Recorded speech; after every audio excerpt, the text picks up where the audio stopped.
Halo zusammen, willkommen im Halo neuen semuanya, Jahr und heute selesai bereits with ini. eine meiner Hari ini kita langsung chat with salah satu tamu favorit saya dari Jerman, jurnalis dan penulis Patrick Bab. Yang favorit ini mulai kanal YouTube-nya sendiri. Patrick Ngermat, des ist Kazinamali. Willkommen zurück. Taisi Dinghania ist es Sneng at our bird Seni. Freut mich, dass du zugesagt hast und dass wir dann im zweiten Teil Saya senang kamu setuju, dan bahwa kita nanti di bagian kedua wawancara ini bisa berbicara tentang kanalmu sendiri dan alasan di baliknya. Tapi kita harus mulai dengan topik lain yang sangat memengaruhi kita berdua, yaitu sanksi Uni Eropa terhadap warga Uni Eropa dan warga Schengen, termasuk warga Swiss. Yang terdampak misalnya Jacques Burg dan Nathalie Jemp, tetapi juga seorang warga Jerman, Hussein Dogru, yang tinggal di Jerman dan sudah lebih dari setengah tahun, bahkan hampir setahun, terkena sanksi ini. Kamu kayak jurnalis yang juga tinggal di Jerman. Apa yang terlintas? Der auch in Deutschland lebt. Was geht dir da durch den Kopf? Hier wird ein außenpolitisches Di sini digunakan sebuah instrumen represi dalam kebijakan luar negeri untuk menghancurkan demokrasi dan menekan semua pendapat yang berbeda dari garis pemerintah.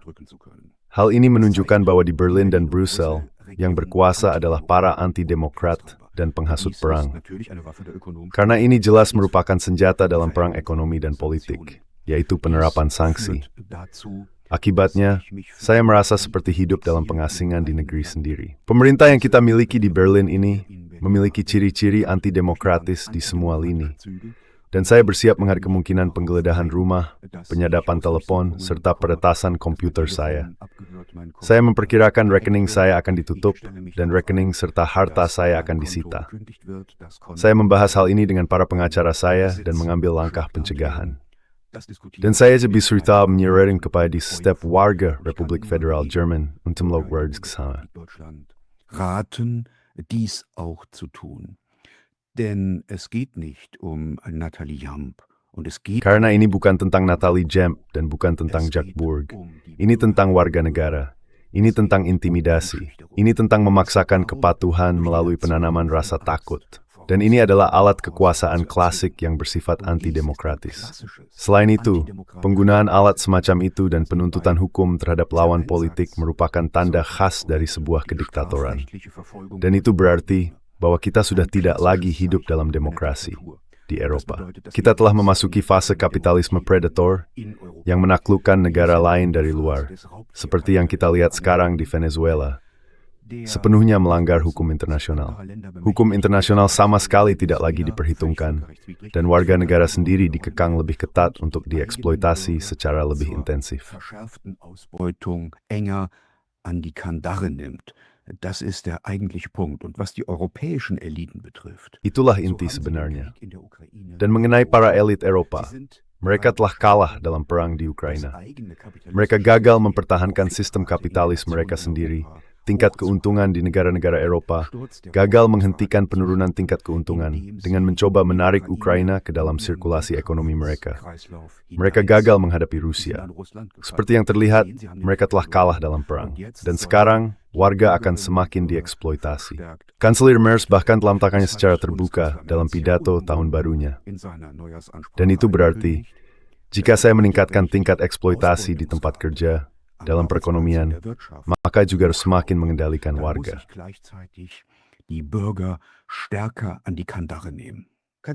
Saya coba membaca bentuk fiting tufo darin hu.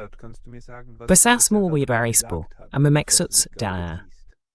Naja, hat unumwunden gesagt, dass der Sozialstaat so... Dia secara terbuka mengatakan bahwa negara kesejahteraan dalam bentuknya sekarang tidak lagi dapat dibiayai, bahwa kita harus bekerja lebih banyak, dan bahwa kita harus bersiap menghadapi pemotongan.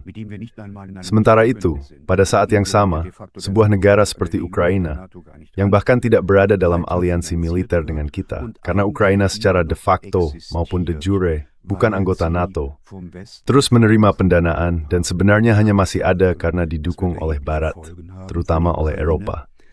Dan hal itu akan membawa konsekuensi besar bagi Ukraina. Pada musim semi tahun 2022, selama perundingan damai di Istanbul, Ukraina dihadapkan pada pilihan antara menandatangani perdamaian yang sangat menguntungkan, yang akan menjamin keutuhan dan kelangsungan negaranya, atau melanjutkan perang. Oder die Fortführung des Krieges. Mit finanziellen Mitteln wurde die Ukraine gezwungen. Dengan bantuan dana, Ukraina dipaksa melalui perantara Boris Johnson untuk melanjutkan perang pada 9 April 2022. Setelah itu, Ukraina lama dihadapkan pada pertanyaan apa harus menerima perdamaian yang buruk atau kehilangan wilayah yang lebih luas di Ukraina Timur. Jadi pilihannya adalah antara wilayah atau pembagian negara. Sekarang, kita berada dalam situasi yang sama sekali baru. Bagi Ukraina, this desolado from birds mio ray is a kernel smong gadjuth dostal. Inilri mustard to malvert ngantar sinis, minjur muswon in bird Ukraine can tick before you. Die Menschen in der Ukraine ins Verderben geführt hat. Solche Aussagen sind Dan pernyataan seperti itu sekarang ada di Uni Eropa. Aku tidak mau bilang itu bisa dipidana, karena itu tidak benar. Sebab itu masih sesuatu yang harus kita bahas. Kamu bilang bahwa penuntutan pidana terhadap orang yang berpikir berbeda adalah tanda kediktatoran. Sanksi yang saat ini dijatuhkan terhadap mereka yang berpikir berbeda merupakan bagian dari kebijakan luar negeri, bukan bagian dari hukum pidana. Itu bahkan belum merupakan penuntutan pidana. Jadi, masih belum bisa dipidana untuk mengatakan apa yang kamu katakan, tetapi hal itu dikenai sanksi. Itu bisa disangsi, dan sanksi pada dasarnya berarti penghancuran keberadaan individu yang disangsi. Bagaimana kita, yang harus hidup di bawah ancaman seperti pedang Damokles ini, harus menghadapinya? Damoklesschwert jetzt leben müssen. Wie sollen wir damit umgehen? Wir können nur unsere Heimatländer verlassen. Kita hanya bisa meninggalkan tanah air kita, karena masyarakat berada dalam keadaan lesu dan tidak melawan. Peniduran masyarakat dan pengalihannya dengan manuver distraksi juga merupakan strategi kekuasaan. Pertimbangan dan argumen kita, yang semuanya rasional dan seharusnya bisa didiskusikan secara masuk akal, kini tidak lagi berpengaruh, karena di banyak bagian masyarakat prasangka telah menggantikan akal sehat. Ini adalah bagian dari perang kognitif NATO. Justing remalikat isem minneswetes, it merithudas, cherberstingers, mamik erithi bithet mit temeskale.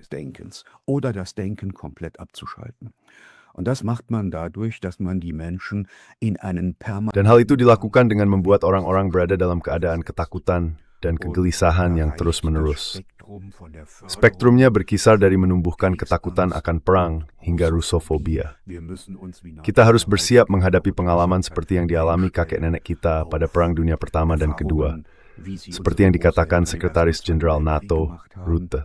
Sudah cukup, misalnya, ketika di Berlin, polisi sama sekali tidak bertindak saat sebagian besar remaja migran yang mabuk mengambil alih dan menguasai ruang publik pada malam tahun baru, serta meneror penduduk lokal dengan petasan asal Polandia yang mereka lemparkan ke dalam terowongan kereta bawah tanah.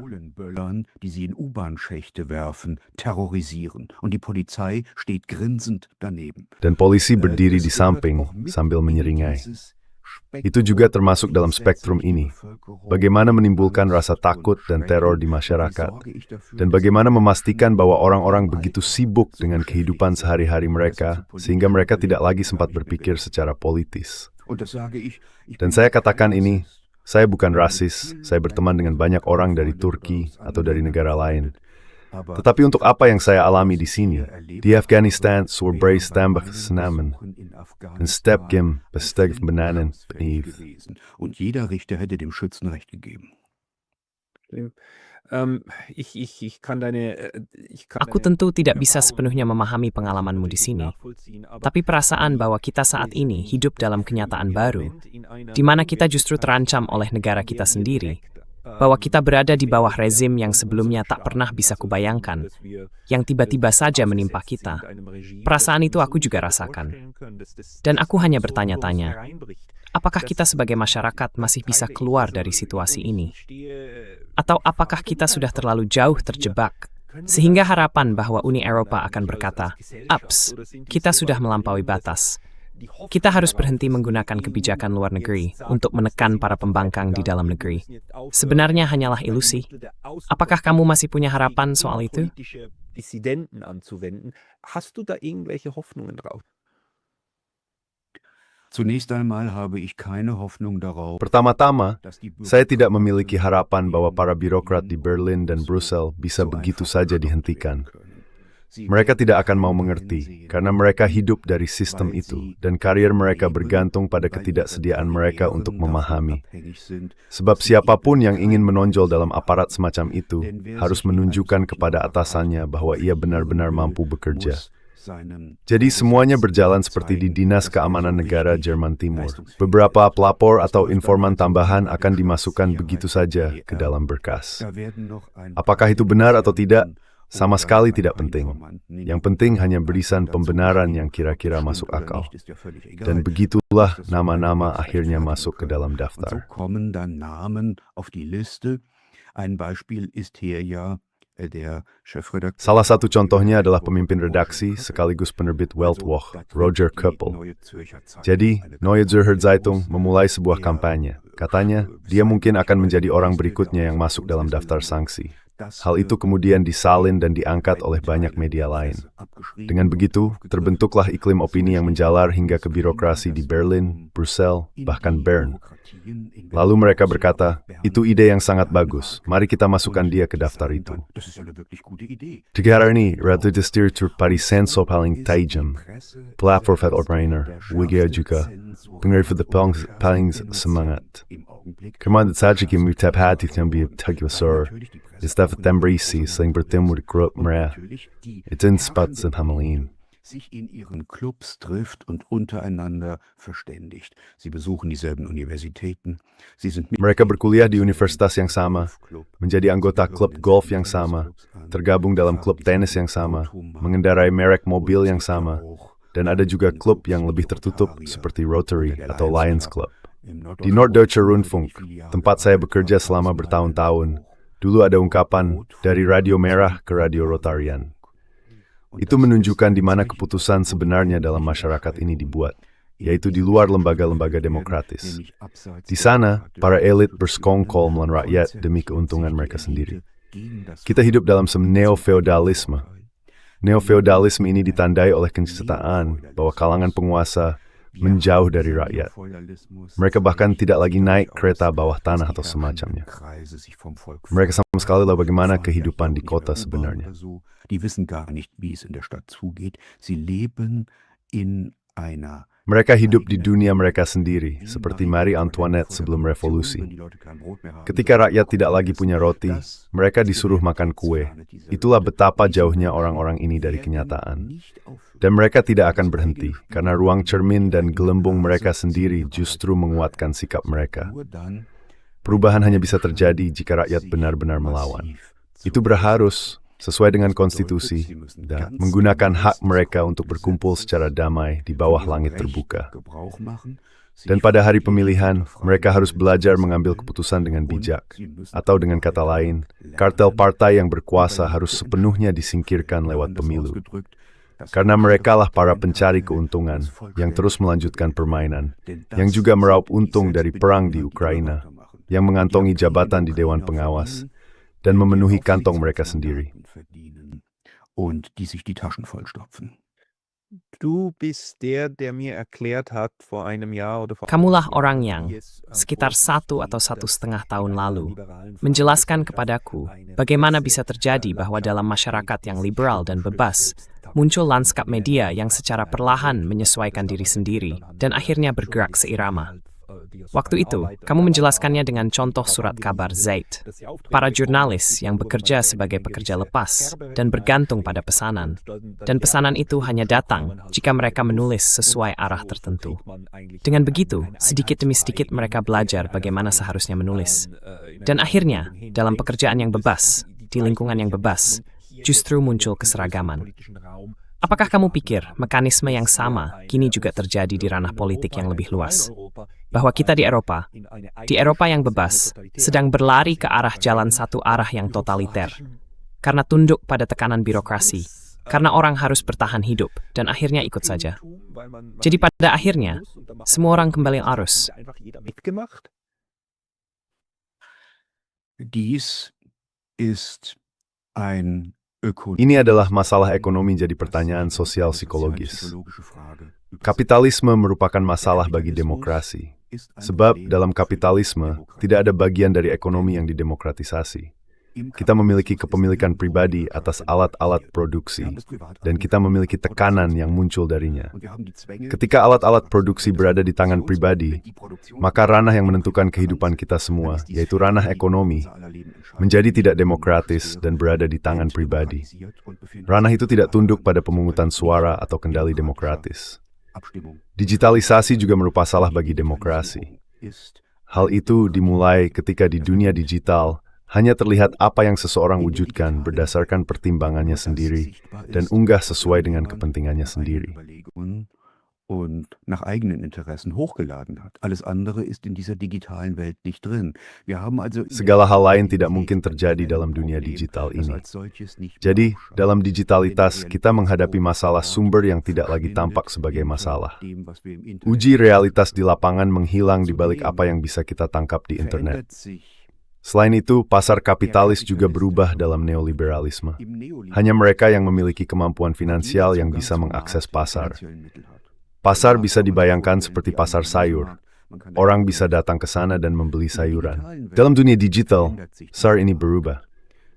Perusahaan seperti tergolong di dalam pasar terkait dengan kapasitasnya di setiap roster pasar itu sendiri. Google, Apple, Facebook, dan Amazon, everything digital. Amazon sind digitale Märkte. Am leichtesten ist es mit Amazon zu erklären. Hal yang paling mudah dijelaskan adalah dengan contoh Amazon. Amazon menawarkan barang sesuai kebijakannya sendiri, menetapkan harga, dan menyediakan informasi yang diperlukan agar produk dapat dikenali. Amazon memutuskan apa yang muncul di situs web, dan Amazon juga memutuskan siapa yang boleh mengakses pasar tersebut.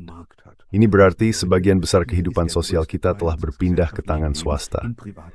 Dalam upaya kapitalis, negara yang sembang berubah berfungsi dari sisi beri dilakukan. Utang negara Ukraina boleh dikelola oleh konsorsium yang terdiri dari BlackRock dan JP Morgan. Damit rückt der ukrainische Staat in die Hand von Dengan demikian, negara Ukraina berpindah ke tangan para investor keuangan. Gaza akan dijadikan zona ekonomi bebas di bawah kepemimpinan dan koordinasi Tony Blair. Dengan begitu, pada dasarnya seluruh wilayah dan nasib rakyat Palestina menjadi permainan bagi perusahaan-perusahaan besar. Dan Kanselir Jerman, ada seorang ilmuwan bernama Werner Rugemer, seorang sejarawan ekonomi, menyebut kanselir itu sebagai pekerja kotor BlackRock. Jika kita melihat kebijakannya, kebijakan tersebut akan membebani kelas menengah, sementara para investor keuangan nasional besar seperti BlackRock akan memperoleh manfaatnya. Dan inilah situasi yang sedang kita hadapi. Das ist die Situation, in der wir uns befinden. Der Kapitalismus hat ein Problem mit der Demokratie. Kapitalisme memiliki masalah dengan demokrasi, dan kini ia sedang berada dalam krisis. Intinya adalah mempertahankan kepemilikan pribadi atas alat-alat produksi. Bentuk kekuasaan yang berada di atas ranah ekonomi ini bisa berupa demokrasi parlementer, untuk melibatkan rakyat dan menciptakan ilusi tentang demokrasi yang menyeluruh. Namun, fasisme juga merupakan bentuk kekuasaan borjuis. Begitu pula dengan kediktatoran militer, seperti yang terjadi di Chili, merupakan bentuk kekuatan borjuis. Yang membedakan fasisme adalah bahwa bertumpu pada gerakan massa. Dan apa yang kini sedang muncul adalah bentuk baru dari kekuasaan otoriter embalutan demokrasi, yang sebenarnya tidak ada lagi. Demokratie, die längst nicht mehr existiert. Wir sind bei George Orwell angekommen. Und kita sudah sampai pada George Orwell. Di sini, untuk membatasi kesadaran demokratis, digunakan perangkat ideologis. Tujuan dari perangkat ideologis ini adalah agar tidak perlu menggunakan senjata untuk membuat rakyat diam, melainkan meyakinkan mereka melalui pembentukan opini. Hal itu dilakukan dengan mengubah struktur berpikir. Perangkat ideologis itu meliputi sekolah, universitas, gereja, lembaga pemikir, organisasi non-pemerintah yang dibiayai negara, serta pers. Sebab pers tunduk pada hukum pemanfaatan kapitalis. Sekarang orang bisa berkata, baiklah, kamu sendiri kan sudah bekerja selama 40 tahun di penyiaran publik. Jetzt kann man ja sagen, okay, du warst doch viele Jahre, 40 Jahre im öffentlich-rechtlichen Rundfunk tätig. Ja, da ist es so, dass über die Vergabe von Ya, di situ memang begitu. Keputusan tentang penunjukan posisi pimpinan, terutama posisi di luar perjanjian kerja, ditentukan oleh Dewan Penyiaran atas usulan Dewan Pengawas. Dan di sana duduk lagi para politisi dan orang-orang kepercayaan mereka yang seharusnya justru diawasi. Jadi sistem ini memiliki cacat bawaan. Dan begitulah kita bergerak di masa krisis. Ketika pertumbuhan ekonomi menurun, ketika tingkat keuntungan merosot, dan hal itu bisa dilihat di semua negara Eropa selama 40 tahun terakhir, maka kalangan borjuis cenderung menstabilkan tingkat keuntungan dengan beralih ke bentuk pemerintahan yang lebih otoriter dan ke perang-perang baru. Sebab dengan begitu, modal dihancurkan dan akumulasi awal bisa dimulai kembali.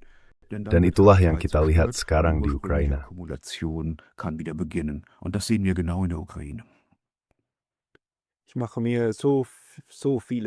Saya sangat khawatir bahwa apa yang baru saja kamu paparkan kepada kami, yang omong-omong disampaikan dengan sangat baik, benar-benar akan terjadi. Maksud saya berharap itu tidak demikian, tetapi saya rasa analisismu benar. Dan pertanyaan yang selalu saya tanyakan pada diri sendiri adalah, apa yang bisa kita lakukan untuk mengatasinya? Maksud saya, kita tentu tidak menginginkannya. Ada bagian besar dari masyarakat yang tidak hanya berpikir, tetapi juga bertindak, dan saat ini sedang bergolak. Jadi, apa yang bisa kita lakukan agar kita bisa keluar dari krisis sosial ini, yang sebagian juga kita sebabkan sendiri, tanpa perang yang lebih besar lagi? Perang di Ukraina saja sudah cukup parah. Also der Krieg ist ja schon schlimm genug in der Ukraine und es ist ein Stellvertreterkrieg, auch ein Stellvertreterkrieg des Kapitalismus. Ini adalah perang proksi, juga perang proksi kapitalisme Eropa. Bagaimana kita bisa menghentikannya agar tidak menelan seluruh Eropa? Dan mungkin ini menjadi pengantar. Kamu sekarang juga telah memulai kanal YouTube sendiri, di mana kamu berusaha menganalisis topik-topik kompleks bersama para tamu, dalam format yang sangat indah omong-omong. Saya ingin menegaskan itu lagi. Patrick Bab tidak hanya melakukan pekerjaan yang luar biasa dalam hal isi, tetapi juga mengemarisinya dengan sangat tempur. Dengan semua pengenaanmu dari televisi dan radio. Akaiges isa adi chubovlik kari alternatif Antoine tidak setuju. Apa karena senius terwurden sedikit empuk? Ja, ich stimme hier dem Italiener. Saya sependapat dengan filsuf Italia Antonio Gramsci. Yang terpenting adalah merebut kembali hegemoni budaya. Kita harus merebut kembali ruang publik dari intrik dan propaganda para penghasut perang. Dan itu hanya bisa dilakukan dengan argumen yang kuat, dengan meyakinkan orang tentang posisi kita. Tentu saja argumen yang baik juga harus dikemas dengan menarik. Bagi saya, kata kunci pentingnya adalah oposisi publik. Karena itu, saluran YouTube saya bernama Melawan Arus. Penyair Polandia Stanisław Lec pernah menulis, siapa yang ingin sampai ke sumbernya harus berenang melawan arus. Jika orang lain berlari ke satu arah, kita harus melihat ke arah sebaliknya, ke tempat mereka berasal, karena di sanalah penyebabnya berada. Dann muss man in die andere Richtung gucken, da wo sie herkommen, denn da muss die Ursache liegen. Und das ist das Ziel dieses Kanals. Dan itulah tujuan dari kanal ini. Saya selalu memulai dengan kata, saya mempersembahkan kepada Anda posisi dan perspektif yang disembunyikan oleh media propaganda. Itulah tepatnya tujuannya, untuk membuka kembali ruang debat. Sepanjang hidup saya telah banyak berkeliling, dan dari situ muncul banyak rekan bicara. Tentu saja di Amerika Serikat, di Britania Raya, di Prancis, di seluruh Eropa Timur, di Rusia, juga di Skandinavia. There is that words of jalar temermte dan menjelaskan through the poithroth. It's a moiety se study denyikt. Imi membis sampai kemaling through grace prostes that bring. Die Möglichkeit geben, ihre Position herauszuschälen. Und dann können sich die Menschen selbst. Dan kemudian orang-orang bisa membentuk penilaian mereka sendiri, membandingkannya dengan pengalaman mereka, dan berpikir, mereka melihatnya seperti itu. Mungkin ada benarnya, mungkin kita bisa memanfaatkannya untuk pertimbangan kita, mungkin ini juga berguna bagi kita. Mengapa kita melihatnya secara berbeda? Bagaimana situasinya di negara lain? Perbandingan seperti ini harus dimungkinkan. Teman saya, Michael Endrick, seorang filsuf, mengungkapkannya dengan kata-kata, kita harus meninjau kembali pola makan informasi kita. Kita harus memeriksa dari mana kita mendapatkan informasi, dan kita harus mencapai kedewasaan digital. Tidak cukup hanya duduk di depan televisi pada malam hari dengan sebotol bir atau segelas anggur dan membiarkan diri kita terhanyut. Saat ini mencari informasi secara aktif sudah menjadi bagian dari kehidupan. Selbst aktiv zu suchen. Wir schauen das, was die Propaganda. Kita melihat apa yang dikatakan oleh media propaganda. Kita mencari informasi dari media baru dan membandingkannya dengan apa yang diketahui oleh orang Inggris dan Amerika, juga oleh orang Prancis. Kita membandingkannya sejauh bahasa memungkinkan dengan penilaian yang ada di Rusia. Dari situ kita mendapatkan manfaat. Dan yang paling penting, kita melakukan satu hal. Kita menguji kenyataan. Kita menempatkan segala sesuatu di bawah pengujian.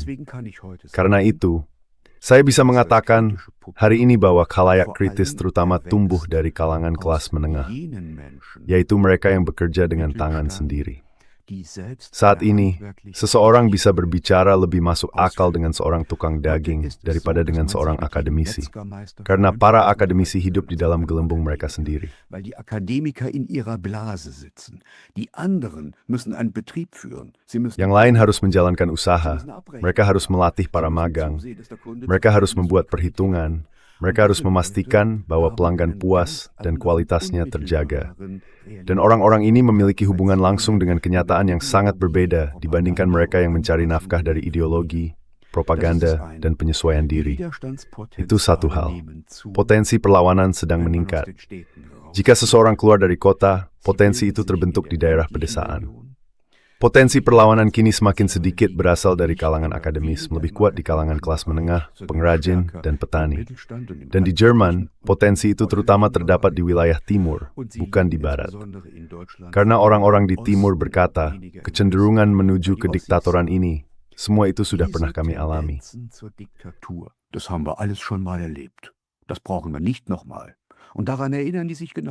Kita tidak perlu mengalaminya lagi, dan mereka masih mengingatnya dengan jelas. Sementara itu, kadang-kadang orang di Jerman Barat seolah-olah menutup mata dan tidak mau melihat apa yang sedang terjadi. Untuk orang-orang seperti itulah kanal YouTube ini dibuat. Kanal itu harus menarik, menggugah, menawarkan spektrum pengetahuan yang luas, mulai dari musisi dan seniman, filsuf, hingga politisi dan ekonom, dari seluruh dunia, sesuai minat masing-masing. Mereka harus terlibat dalam diskusi dengan masyarakat. Dengan begitu, kita bisa memperluas cakrawala. Dan, hanya dengan cara itu kita keluar dari lonceng propaganda yang dipasang oleh NATO dan pemerintah, yang menuangkan miliaran ke dalam mesin pengaburan dan ilusi.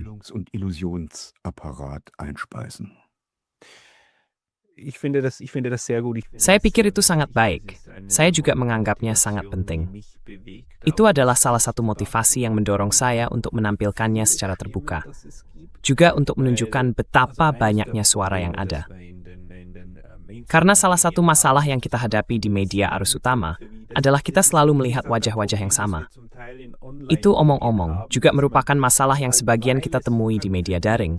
Karena ada tokoh-tokoh yang populer, mereka diundang berulang kali. Namun itu disebutlah, in a hal itu memafspes banserang you seberapa begrüßmith asih.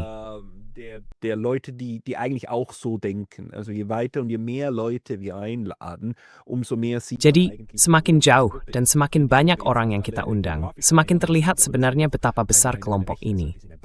Meskipun kelompok ini tidak semuanya berada di satu tempat secara geografis. Tapi kita sebenarnya cukup luas maksudnya. Kita adalah bidang yang beragam, tidak hanya di barat, tetapi juga sebagian besar dari selatan global, yang sebenarnya juga berbagi analisis yang menjadi dasar laporan kita. Apakah kamu merasa bisa sukses di kanalmu jika kamu mempopulerkan suara-suara yang berada di luar Eropa dan di luar barat? Atau kamu merasa bahwa ada juga tidak ada yang lebih menggugah daripada kebenaran dan tidak ada yang lebih menarik daripada kehidupan itu sendiri?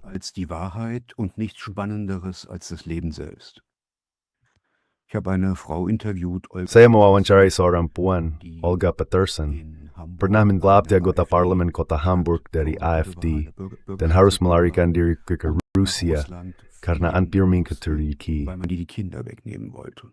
Saya sudah berkali-kali perhis. Und diese Frau hat auf Dan wanita ini, dalam waktu yang sangat singkat, telah meraih lebih dari 300.000 tayangan di kanal saya, lebih dari 300.000 kunjungan, dan menerima paling banyak surat dari penonton. Das heißt, Artinya, kehidupan yang menarik dan tidak biasa, yang memberikan pandangan khusus terhadap kenyataan, mampu menarik dan memikat orang. Saya harus mengatakan, kadang-kadang orang yang berada di pinggiran justru lebih menarik, karena mereka bisa menggabungkan jarak dan kedekatan, sehingga seringkali melihat dengan lebih jelas. Dan Olga Peterson termasuk di antara mereka. Ini adalah tugas jurnalis untuk menemukan orang-orang seperti itu dan memberi mereka kesempatan untuk berbicara. Karena orang-orang ini mewakili kelompok besar lainnya yang tidak memiliki kesempatan untuk berbicara. Karena mereka tidak pernah ditanya, tidak memiliki suara, atau tidak mampu mengungkapkan diri dengan baik.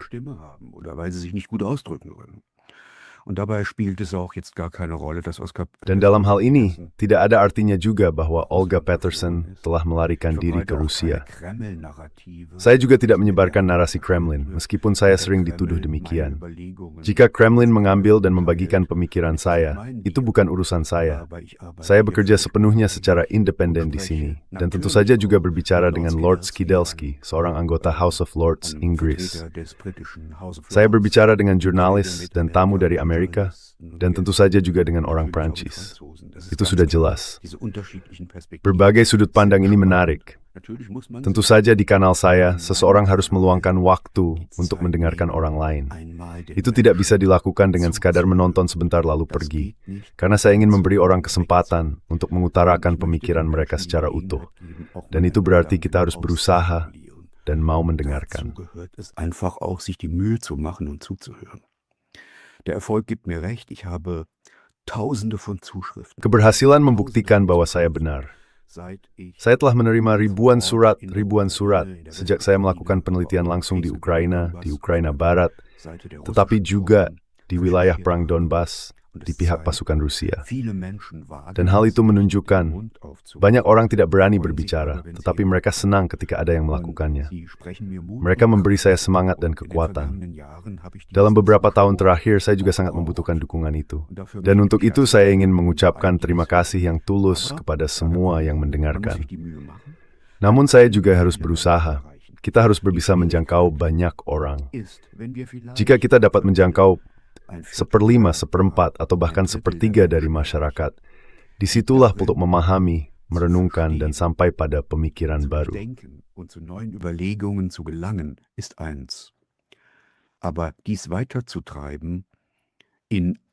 Namun untuk melangkah lebih jauh, menjadi tindakan mandiri, ikut serta dalam protes, menulis kepada anggota parlemen daerah, menghadiri pertemuan dan menyuarakan pendapat, itu adalah langkah yang sama sekali berbeda.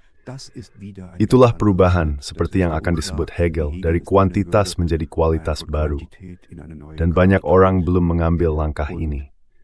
Namun jelas sekali, siapa yang tidur dalam demokrasi akan terbangun dalam kediktatoran. Dan demokrasi menuntut kemampuan bertindak serta kemampuan mengatur diri sendiri. Seseorang menjadi mampu bertindak melalui tindakan dan memperoleh kematian diri sendiri melalui pikiran yang jernih, bukan melalui pembiusan. Durch einen klaren Kopf und nicht durch Berieselung. Und auch wenn man sich gewahr Dan juga, ketika seseorang menyadari bahwa ia tidak perlu takut terhadap besarnya masalah. Kadang saya ditanya, apa yang bisa saya lakukan?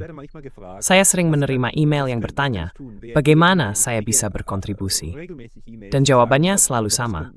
Tanyakan pada diri sendiri, apa yang bisa Anda sumbangkan? Anda tidak harus pergi ke Berlin untuk menggulingkan pemerintah. Tetapi jika Anda bisa menulis surat kepada pemerintah, maka lakukanlah. Atau jika Anda bisa mengorganisir sebuah kelompok, lakukanlah. Apakah itu hanya setetes air di atas batu panas? Ya, tapi cukup banyak tetesan air pun bisa mendinginkan batu yang paling panas. Jadi, kita tidak perlu menemukan kembali roda, tetapi kesadaran bahwa kita bisa melakukan sesuatu. Itu juga sesuatu yang patut disampaikan, bahwa kita bukan sekadar objek yang bisa diperlakukan sesuka hati. Ich bin ein alter Mann. Und ich bin ein paar Mal dem Tod von Saya ini orang tua dan saya sudah beberapa kali lolos dari maut. Karena itu, saya tidak takut padanya. Tapi saya tidak bisa mengharapkan hal yang sama dari seorang ibu tunggal berusia 25 tahun yang bekerja dengan kontrak sementara di sebuah perusahaan. Itu tidak mungkin. Setiap orang harus bertindak sesuai kemampuannya. Pahlawan yang mati tidak ada gunanya. Jadi, setiap orang bebas menentukan nasibnya sendiri. Namun justru itulah yang penting. Dan itulah yang saya usulkan. Dan kita semuanya lah pekerja hadir di kebun anggur Tuhan. Itu sih. Itu satu khas semua, wajib pasti seperti prajurit baik hati Schweik, yang bisa menaburkan pasir ke dalam roda gigi ketika apa yang dilakukan oleh mereka di atas sudah bertanya. Wenn uns das, was die oben machen, zu weit geht. Aber das sieht man schon, also sobald wir uns im Tapi di situ sudah terlihat. Begitu kita bergerak di ranah jurnalisme dan di ruang publik, kita otomatis juga berada di ranah politik. Bagaimana seorang jurnalis yang baik harus menyikapi hal ini? Ketika di satu sisi ingin menyediakan informasi, tetapi di sisi lain juga ingin mendorong tindakan. Di sisi lain, kita harus berhati-hati agar tidak memengaruhi orang lain secara tidak jujur. Karena saya akan mengatakan, itulah yang sedang dilakukan media arus utama saat ini. Mereka memengaruhi secara tidak jujur dengan berpura-pura seolah-olah menggambarkan dunia nyata. Dan dalam dunia nyata itu, Rusia adalah musuh yang harus dilawan. Sementara itu, saya mencoba mengatakan, tidak, kita harus berdiskusi tentang bagaimana kita memahami dan menilai dunia sendiri. Bagaimana kamu mencoba menyelesaikan paradoks ini? Bahwa kita ingin menyampaikan secara objektif, tetapi kita sendiri terjebak dalam kerangka berpikir kita masing-masing. Nun, ich habe das versucht zu erklären im Vorwort. Saya sudah mencoba menjelaskan hal itu dalam kata pengantar buku saya di kedua sisi garis depan yang akan terbit dalam edisi Swedia musim semi ini. Dan saya sangat senang karenanya. Saya melakukannya dengan cara mempersiapkan diri dengan baik dan berorientasi pada perkembangan penelitian. Dalam bidang topik saya, itu biasanya berarti penelitian sejarah, bukan fisika atau hal semacam itu. Analisis militer yang lebih mendalam harus saya peroleh langsung dari para ahli. Jadi, saya mempersiapkan diri, dan kemudian saya memiliki jaringan kontak yang berfungsi di luar negara dan otoritas resmi.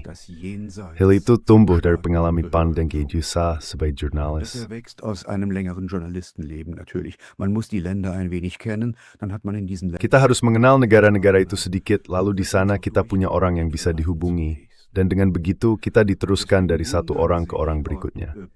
Karena itu, pihak berwenang sering heran, karena mereka ingin tahu apa yang saya lakukan di lapangan, dengan siapa saya berbicara, dan bagaimana saya selalu berhasil menghindari mereka. Tentu saja saya juga harus menempuh jalur resmi. Saya harus mendapatkan akreditasi, melapor ke otoritas militer. Itu tentu saya lakukan juga, gue telah berhasil lolos dari pengawasan. Tentu saja wilayah perang sangat berbeda. Diawasi, ada AWACS, satelit, drone. Mereka membaca koran yang kita bawain dari luar angkasa.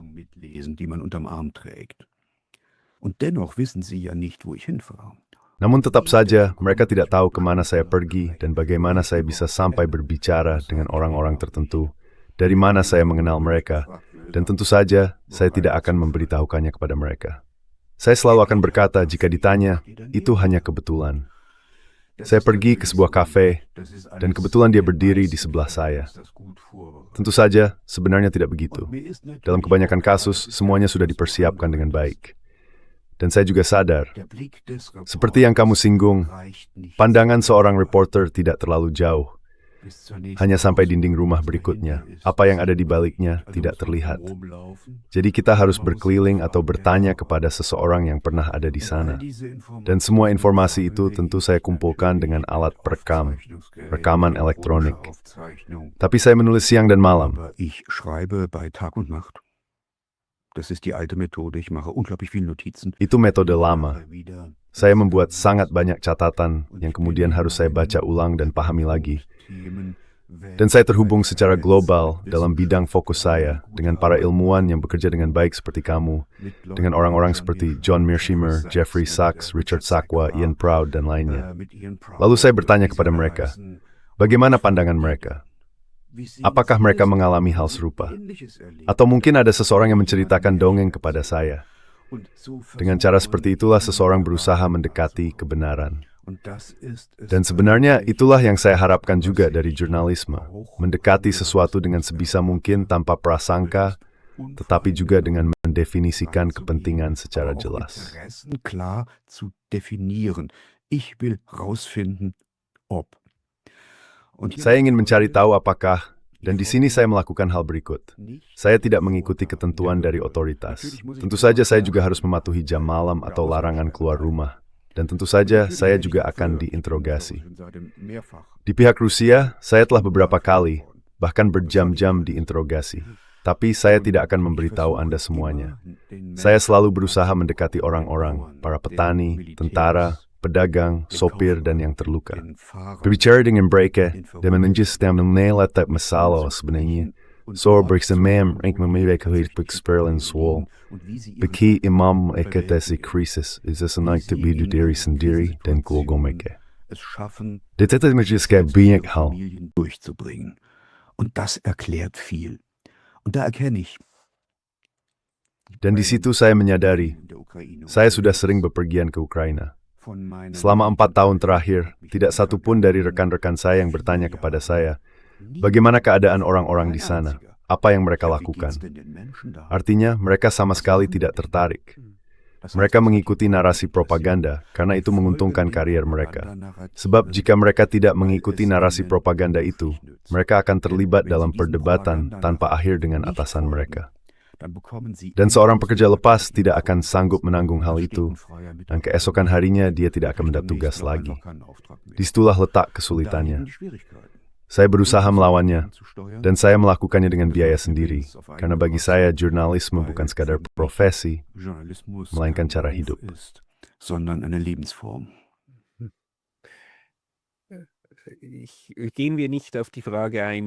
Mari kita tidak membahas bagaimana pihak lain membingkai semuanya dan sebagainya. Aku rasa aku lebih ingin tahu darimu. Bagaimana pandanganmu tentang gagasan bahwa realitas di luar sana benar-benar ada, dan kita harus mengungkapkannya? Aku termasuk orang yang mengatakan, tidak, realitas itu sama relatifnya dengan cara berpikir orang yang memersepsinya. Apa pendekatan ontologismu? Apakah kamu berpikir realitas itu ada, dan jurnalis mengungkapkannya? Atau kamu berpikir jurnalis seharusnya memberi orang-orang alat untuk menemukan realitas mereka sendiri?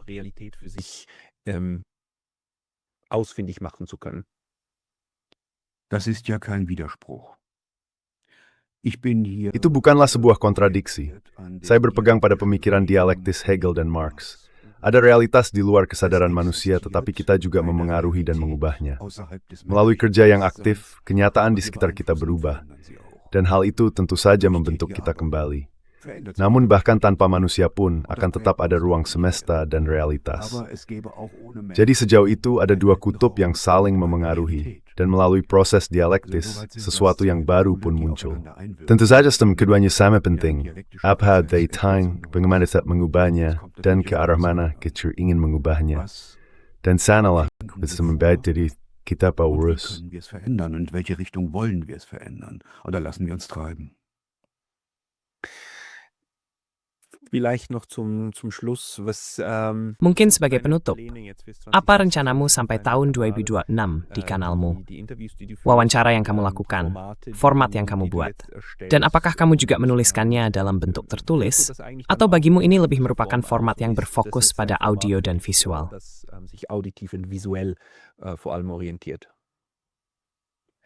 Ich komme eigentlich von der schriftlichen Form, nicht nur vom Fernsehen. Sebenarnya saya berasal dari dunia tulisan, bukannya dari televisi.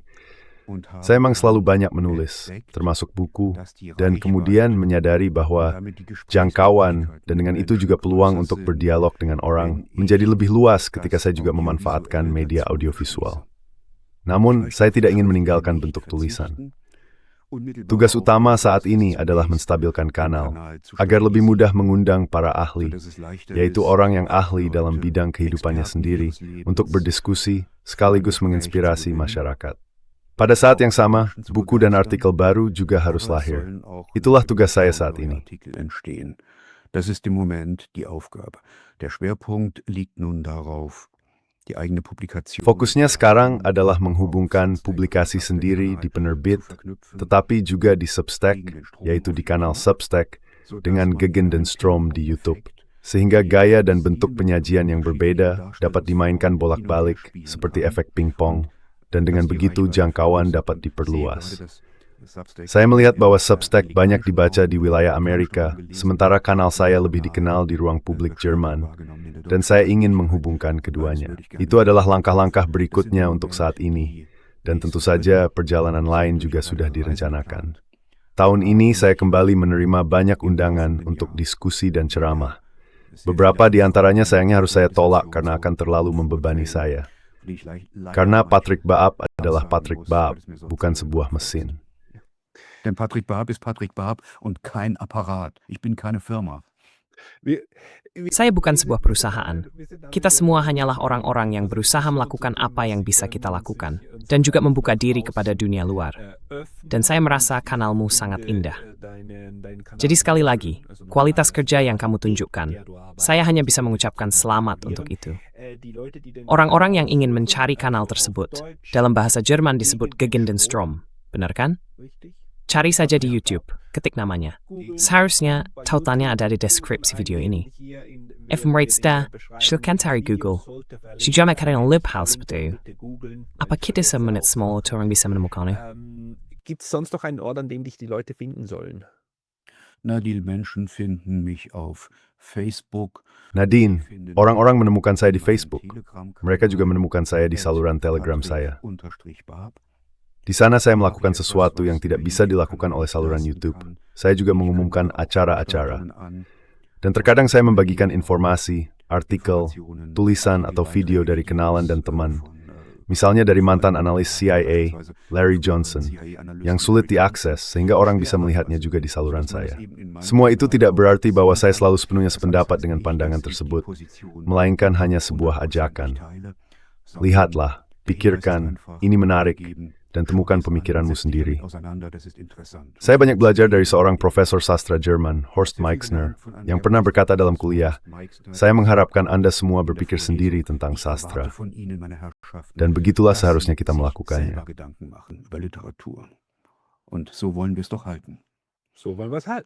Kita ingin mempertahankannya seperti itu, karena kita adalah warga yang dewasa, dan dikelilingi oleh sesama warga yang juga dewasa. Dalam masyarakat seperti itulah kita ingin hidup. Saudara Patrick Baap yang terhormat, terima kasih banyak atas waktumu hari ini. Dramatisch gesetzt kann yours reverses that kneeling.